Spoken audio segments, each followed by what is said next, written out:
Has someone in your life been impacted by memory loss or dementia or Alzheimer's? It can be heartbreaking to sit back and watch somebody that you love lose their memories.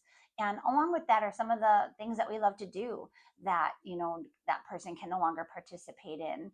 And the sad truth of that is that it may happen to us someday as well. So, not trying to be a Debbie Downer, but that is the topic of my poem this week. Hi, my name is K.A. Bloch, and I am the award winning poet and author of 4 books that consist of poetry and prose.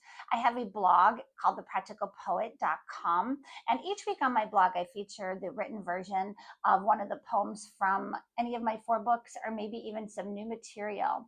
And on my blog, I also give a little bit of the backstory, a little bit of the inspiration, and kind of what motivated me to write the poem.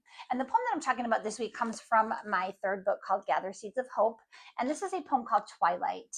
And this was a little bit inspired by, those things that we may no longer be able to do at some point in our lives, like take a long car ride on a Sunday morning, or just, enjoy the things that we love. And it was also inspired by the 1980s movie On Golden Pond, where Henry Fonda's character, Norman, started to lose his memory. And then in the early 2000s, the classic movie, The Notebook, where we, watched Noah and Allie, and how, eventually she was in complete memory loss, and how devastating that was for Noah. So, tearjerker for sure. What I'd like to do now is read you a couple of verses from the poem Twilight. And if you like what you hear, I hope that you'll head over to my blog to check out the full written version. So again, a couple of verses from the poem Twilight from Gather Seeds of Hope.